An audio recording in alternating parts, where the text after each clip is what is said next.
Hello everyone, Mukund Rathia. तो class के and में एक छोटा सा कहानी के माध्यम से एक मोटिवेशन दे रहा हूं, ठीक है। हमेशा जोड़ने की कोशिश कीजिएगा, तोड़ने का नहीं। संसार में सुई बनकर रहिए, कैंची बनकर नहीं, क्योंकि कैंची एक को दो करती है और सुई दो को एक करती है, ठीक है।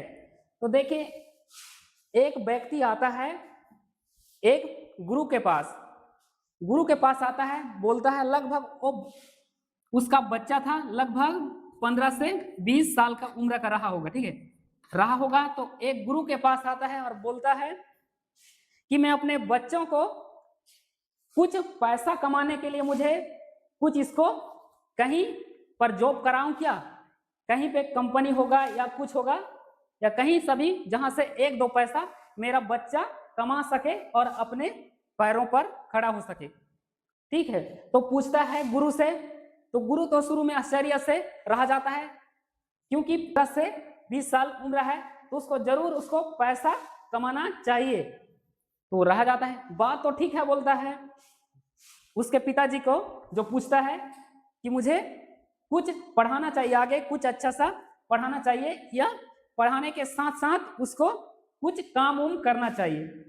तो गुरु बोलता है, उसके जो आया रहता है एक व्यक्ति, उसको बोलता है, देख, बोलता है कि अगर अभी बच्चा पढ़ रहा है तो एक समझ, एक होता है वो बोलता है लक्ष्मी, क्या बोलता है, एक होता है लक्ष्मी और एक होता है सरस्वती। सरस्वती तो लक्ष्मी का मतलब होता है धन। लक्ष्मी मतलब धन।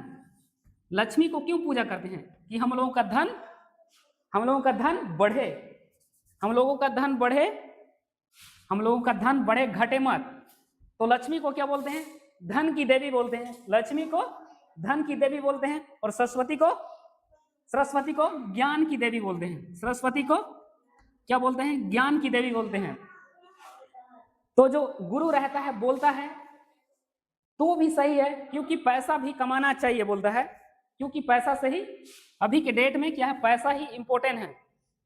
लेकिन देख, बोलता है अभी तेरा बच्चा पढ़ रहा है, अगर देखिए धन कमाने के चक्कर में रहेगा, भी बच्चा है तो धन क्या बोलता है, लक्ष्मी की चोरी हो सकता है, बोलता है। लक्ष्मी की चोरी क्या हो सकता है, लक्ष्मी की चोरी हो सकता है। लक्ष्मी कहने का मतलब धन होता है ना, लक्ष्मी मतलब धन, तो धन की चोरी हो सकता है। लेकिन बोलता है जो होता है सरस्वती, ज्ञान की कभी चोरी होता नहीं है, ज्ञान का कभी चोरी होता नहीं है।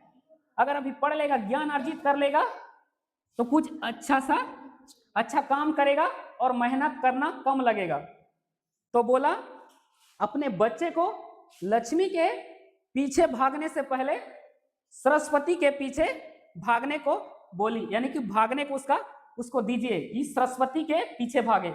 अगर आपका अब बच्चे हो तो पहले लक्ष्मी के पीछे मत भागिएगा, पहले सरस्वती के पीछे भागिए, यानी कि आपके पास सरस्वती आ जाएगा, ठीक है, आ जाएगा तो लक्ष्मी अपने आप आपके पास आ जाएगा। कहने का मतलब लक्ष्मी धन आ जाएगा। लेकिन पहले अगर आपको लक्ष्मी चाहिए, लक्ष्मी आपको कमाना है, तो सरस्वती आपको नहीं मिलेगा, मिलेगा भी तो उतना नहीं मिलेगा। तो पहले अभी सरस्वती के पीछे भेजिए, बोलते हैं अपने बच्चे को, पहले सरस्वती के पीछे भेजिए तो ऑटोमेटिक लक्ष्मी आ जाएगा। अगर ज्ञान आप अर्जित कर लेगा तो लक्ष्मी तो आ ही जाएगा। लेकिन बोला अगर आप लक्ष्मी के पीछे अभी भेज रहे हो तो शायद ही ज्ञान आएगा। तो क्या बोला, अगर फिर बोला, समझाता है, बात तो सही बोल रहे हो। बोलता है अगर आपके पास लक्ष्मी है, आपके पास क्या है, लक्ष्मी है, आपके पास लक्ष्मी है, मान लीजिए 100 रुपया है, बोलता है 100 रुपया है, लेकिन 100 रुपया को दो आदमी में बांट दोगे तो बोलता है 50-50 रुपया हो जाएगा। तो क्या हो गया, घट गया। बोलता है अगर बांट भी दोगे 100 रुपया को, दो आदमी बांट दोगे तो घट जाएगा। तो गुरु बोलता है भाई देख, अगर तेरे पास लक्ष्मी है, लक्ष्मी 100 रुपया है, बोलता है अगर दो व्यक्ति में बांट देगा तो क्या हो जाएगा, 50-50 रुपया। तो बोलता है लक्ष्मी घट गया, बोलता है।